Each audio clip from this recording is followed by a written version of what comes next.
consultório, bem-vindos, são 15h30, hora de abrirmos as nossas portas. Hoje falamos sobre espondilose. Vamos conhecer um bocadinho mais sobre esta doença que tem a ver com as nossas articulações.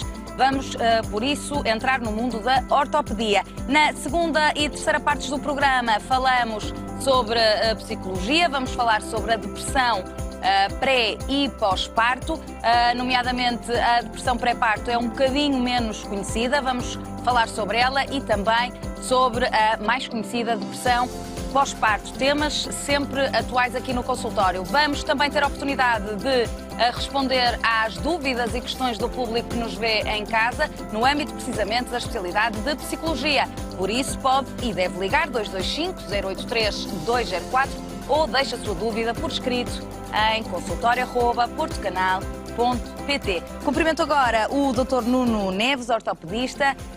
Obrigada por ter aceito o nosso convite para falarmos aqui um pouco mais sobre dores nas costas e mais especificamente sobre a espondilartrose, que podemos abreviar, e é mais fácil até para mim, dizer espondilose, não é? Portanto, não está errado dizer espondilose, não é? Antes de mais nada, boa tarde.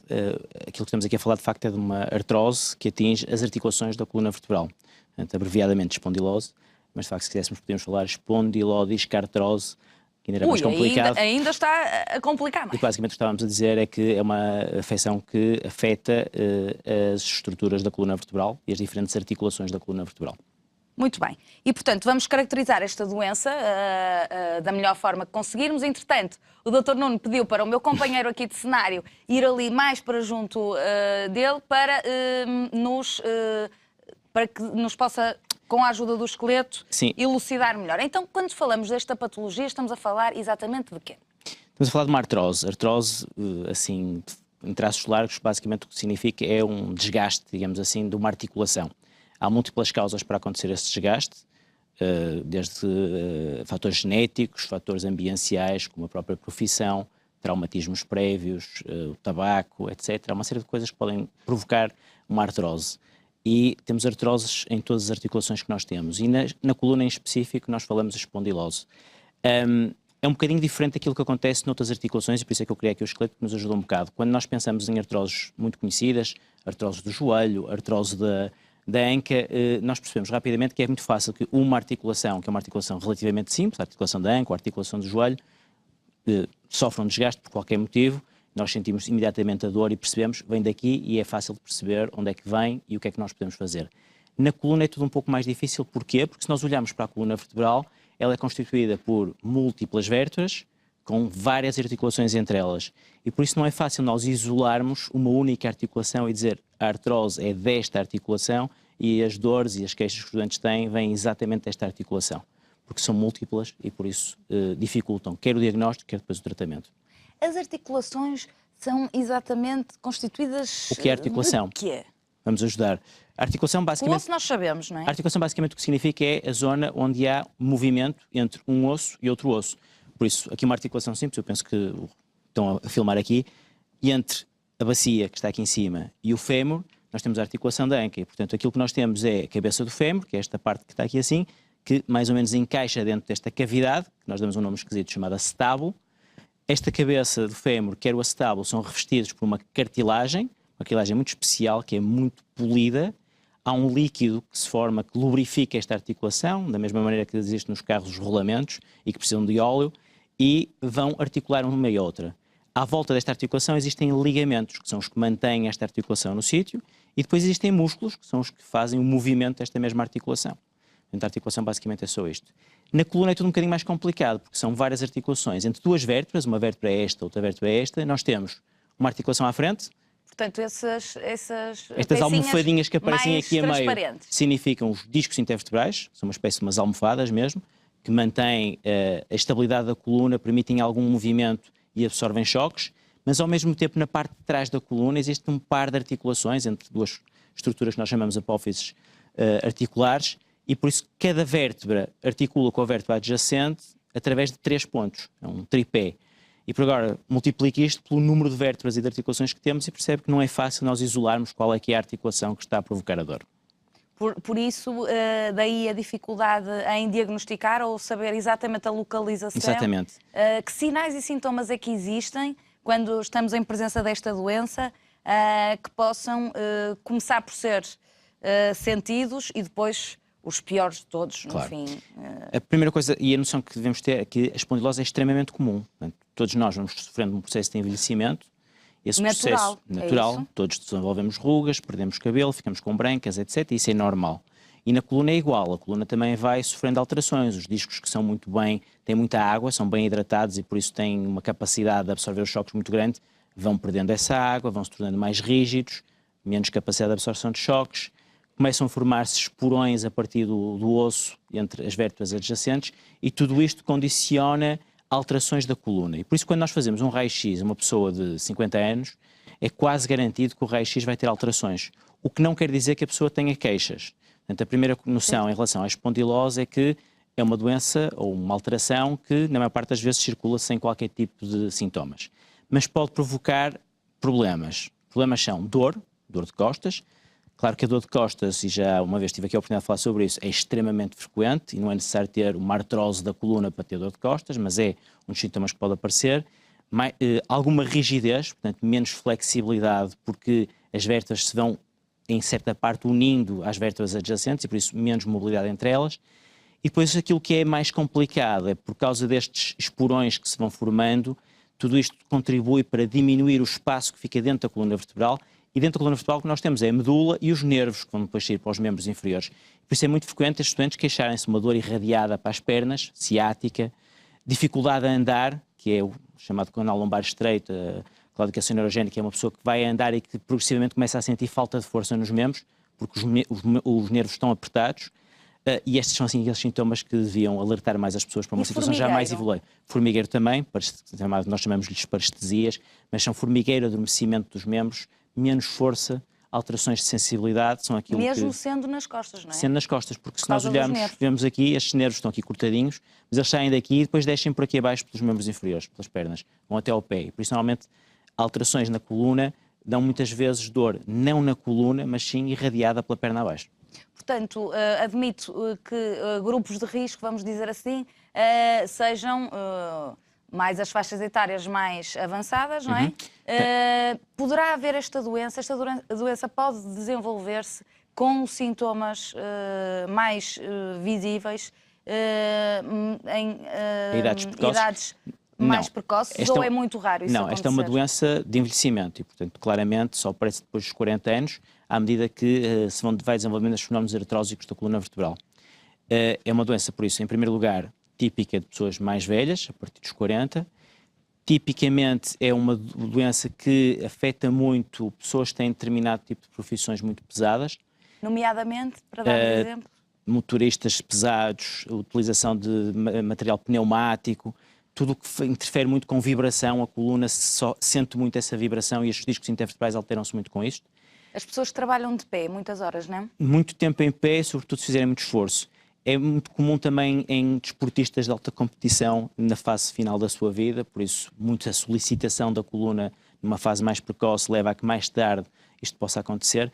Mas basicamente o que estamos aqui a dizer é há uma predisposição, em certa forma, para que apareça esta espondilose e depois estes fatores ambientais, nós chamamos assim, vêm por cima disto e vão desencadear o processo de desenvolvimento mais rápido desta doença e os respectivos sintomas. Exatamente, com mais ou menos sintomas. Quando falamos na coluna, estamos a falar de uma estrutura que vai até aqui em cima do pescoço. Sim, a coluna vem desde ali o crânio, nós vemos aqui bastante bem. Esqueleto. Temos o crânio lá em cima e depois são todos este conjunto de vértebras que vêm até aqui, esta estrutura que é a pele. Portanto, é uma estrutura grande. Também há desgaste até cá em cima. Até lá em cima. Normalmente, a espondilose afeta fundamentalmente as vértebras lombares. É aquilo que as pessoas mais se queixam, embora possa afetar também as vértebras cervicais. E hoje em dia há muita gente que se queixa de dores da coluna cervical, que tem muito a ver com o facto de estarmos muito tempo ao computador e acabamos por... Mas aí acaba por ser menos um problema da coluna propriamente dita, mas sim até dos próprios músculos que são obrigados a estar permanentemente a trabalhar para nos manter nessa posição. A coluna dorsal ou torácica, que é esta que fica aqui assim a nível do tórax, é menos afetada por este tipo de problemas. Mexe menos, também sofre menos. Portanto, às vezes podemos ligar este nome àquela a patologia que tem a ver com o curvar das costas, não estamos a falar da mesma coisa. Não, não é exatamente a mesma coisa, embora haja uma certa inter-relação entre estas diferentes patologias da coluna vertebral. Por isso, dores de costas, muito comuns, a espondilose é uma das causas de dor de costas. Agora, perguntava-lhe, pelas suas palavras também depreendi que não há aqui uma cura, vamos dizer assim, ou uma cura total, e também não sei se é isso que se pretende.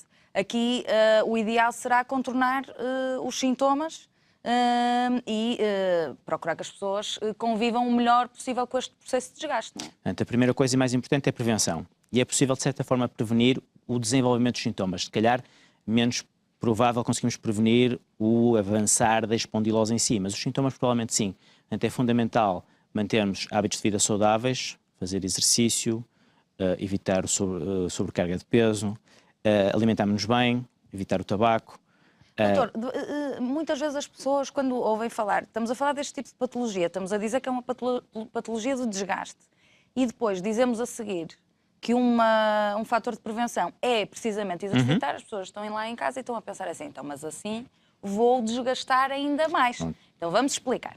Não é exatamente a mesma coisa. O desgaste significa que as estruturas da articulação estão piores, têm menos dimensão, funcionam pior. Mas é importante nós mantermos as articulações a funcionar. E a única coisa que nós conseguimos para manter as articulações a funcionar é, de facto, fazer algum tipo de exercício. O exercício não tem que ser um exercício violento, antes pelo contrário. O que é preciso é manter algum treino postural, sobretudo, ou seja, tentarmos compensar a perda do funcionamento da coluna vertebral com o bom funcionamento dos nossos músculos. Portanto, treino postural, treino de flexibilidade, manter a mobilidade normal o mais possível e até o mais tarde possível. E é muito frequente as pessoas que se queixam de dores de costas serem pessoas que normalmente são muito sedentárias. Ou seja, não fazem exercício nenhum, estão o tempo todo sentadas e dizem que lhe dói imensas costas. E é muito fácil, na maior parte dessas pessoas, um período relativamente curto de exercício permite-lhes recuperar imenso a sua mobilidade e praticamente fazer desaparecer os sintomas. É difícil, convencer as pessoas que é isso que necessitam e convencê-las a fazer isto durante um tempo suficiente para os sintomas regredirem. E estamos a falar de uma atividade física, quer dizer, não é preciso, precisamente, não há necessidade de grandes pesos e de grandes... Não, antes pelo contrário, o ideal é sem pesos. O treino funcional hoje em dia, pilates, yoga, treino funcional normal no ginásio, funciona muito bem nisto. É muito importante o treino cardiovascular, por isso as pessoas que conseguem andar a pé bastante tempo também ajuda bastante para isto. E depois, se for possível, ir para o ginásio para trabalhar um bocadinho, sobretudo a parte da flexibilidade, que é uma das coisas que se vai perdendo também com o tempo, também é o ideal. E fazê-lo quanto antes, ou há alguma idade que o doutor diga assim, não, a partir desta idade não se pode mesmo brincar mais? Não, eu acho que as pessoas devem fazer exercício desde sempre. Acho que é bom para tudo, faz bem à cabeça, faz bem a tudo. Eu só que estou aqui a falar de coluna vertebral, mas de facto faz bem ao coração, faz bem aos pulmões, faz bem a tudo. Por isso o exercício é fundamental e, por meio de razão, para mim que trabalho em coluna vertebral, claramente o exercício faz bem. Por isso começar cedo, manter hábitos vigiado, mas manter hábitos saudáveis o resto da vida. Evitar o peso excessivo, comer bem, não doces a mais, evitar o tabaco, são tudo coisas importantes. Muito bem. Em que medida é que, por exemplo, esses fatores ambientais podem prejudicar todas estas estruturas? Vamos ainda ser mais concretos. Já demos o exemplo de algumas profissões. O tabaco, por exemplo... Ao nível da alimentação, coisas mais assertivas, por exemplo. Alimentos bons. Alimentos bons. Eu não sou especialista em nutrição, mas claramente todos temos noção que tudo o que aumenta o nosso peso, e portanto hidratos de carbono a mais, açúcares, não fazem bem com certeza. Sobretudo nos homens, que há aqui um aumento desta zona abdominal. Nos homens e nas mulheres. Acredito... As mulheres sofrem mais de dores de costas do que os homens e portanto... ou pelo menos queixam-se mais, não sei se é verdade. Hormonas também? De certeza que também há algum fator neste aspecto. Desde logo nós vemos que a própria estrutura óssea nas mulheres, sobretudo após a menopausa, se altera. A osteoporose é uma doença tipicamente feminina e também tem influência sobre a dor de costas e sobre a evolução destas patologias. E por isso há um fator, obviamente, hormonal que está a influenciar o desenvolvimento desta patologia. Será que as mulheres se queixam mais porque também temos geneticamente uma estrutura mais sensível, vamos dizer assim? Há algumas teorias sobre se são as mulheres que sofrem mais da coluna ou que se queixam mais da coluna, que não é exatamente a mesma coisa. Por isso, não sei responder a 100% à pergunta, mas eu penso que não varia muito de homem para mulher o facto de ser importante o exercício e ter hábitos de vida saudáveis. Agora, já falámos da prevenção. Quando, de facto, estes sintomas retiram qualidade de vida às pessoas e provocam muita dor, existe alguma medicação, algum tipo de tratamento ou de intervenção até mesmo que possa ajudar? Bom, a dor de costas, como dizia, é muito frequente, por isso também não vale a pena alarmarmos excessivamente pelo facto de ter dor de costas. Agora, uma dor de costas que já está há algum tempo e que nós não conseguimos controlar de forma alguma, merece ser vista por um especialista na área, primeiro provavelmente pelo seu médico assistente e depois, se for caso disso, por um especialista na área da coluna vertebral, seja ortopedista, neurocirurgião e eventualmente até um fisiatra. E que depois fará o diagnóstico. Nós temos múltiplas ferramentas de diagnóstico, raio-x, ressonância magnética, TAC, etc. E se chegarmos à conclusão que estamos só num facto de uma espondilose e que não será mais do que isso, o tratamento é relativamente simples, no sentido em que não vamos ter aqui grandes terapias muito complexas para fazer o tratamento. Estamos a falar de medicação para dor, analgésicos, anti-inflamatórios, que devem ser usados com cuidado, mas ninguém precisa estar a sofrer porque tem dor. E depois aquilo que tinha falado, enviar os doentes para algum tipo de exercício. Às vezes é preferível para quem nunca fez exercício nenhum, começar por um período, por exemplo, de fisioterapia, que lhe permite perceber quais são os exercícios que são necessários, desbloquear aquela fase inicial e só depois avançar para um ginásio, por exemplo, para continuar a fazer os exercícios. E fundamentalmente andamos à volta disto. Há quem se sinta bastante bem, por exemplo, com a utilização de ortóteses, ou seja, coletes e tudo mais, mas deve-se ter algum cuidado com essa utilização. O facto de usarmos um colete pode levar a que usemos menos os nossos músculos e, portanto, pode ser pior a emenda do que o soneto. E por isso, o colete em algumas situações é útil, noutras nem por isso. Por isso temos de ter também adaptado a cada doente que está à nossa frente. Por exemplo, o exercício físico pode fazer-se com a ajuda desses coletes ou não está indicado? Sim, há exercícios que são feitos e há exercícios que até beneficiam do facto de utilizarmos algum tipo de suporte externo. Pegar em pesos e tudo mais, para quem não está habituado, se calhar algum tipo de suporte externo ajuda a estabilizar a coluna, sobretudo na fase inicial, enquanto não tem os músculos posturais suficientemente desenvolvidos. Agora, como estávamos a falar há pouco de medicação, se a pessoa realmente não agir a tempo e não prevenir, vai comprometer o resto do corpo, tomando medicação para dores, porque se a pessoa começar a ter dores de costas aos 60 ou 75 anos, com a esperança média de vida vai sobrecarregar imenso o organismo. Sim. Com medicação, não é? Sim, não por isso mesmo é que a medicação anti-inflamatória ou analgésica é só sintomática, ou seja, nós a única coisa que estamos a fazer com isso é tratar a dor. E por isso, ou mudamos alguma coisa no nosso estilo de vida e naquilo que fazemos, e com isso resolvemos um pouco os nossos sintomas, ou então, de facto, só com medicação. E medicação a mais também, de facto, com certeza não será bom.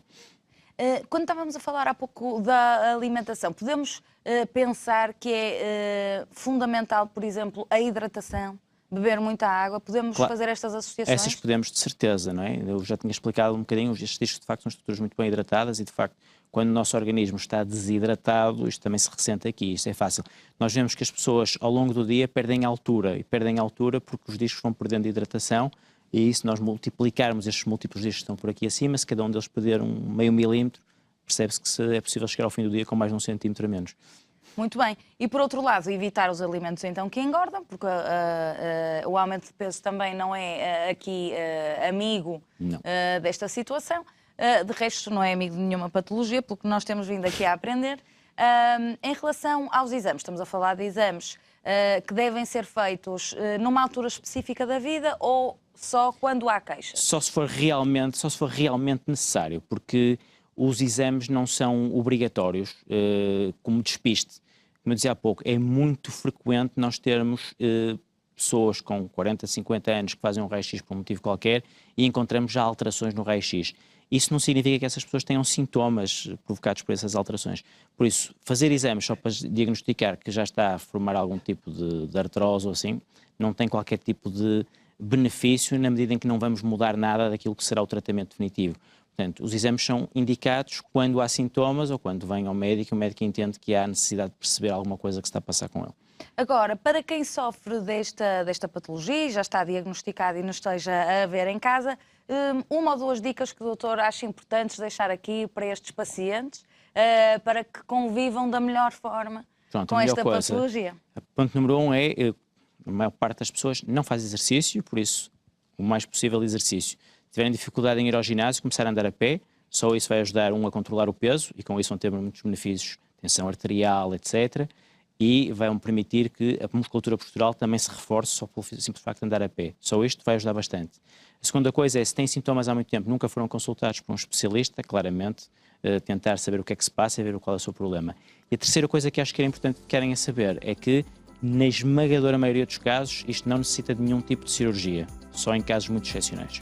Muito bem. Agradecer ao Dr. Nuno Neves aqui a sua participação hoje no consultório. Nós vamos seguir para um breve intervalo. Falamos a seguir sobre depressão pré e pós-parto. Pode tirar as suas dúvidas também na terceira parte, no âmbito da especialidade de Psicologia. Até já.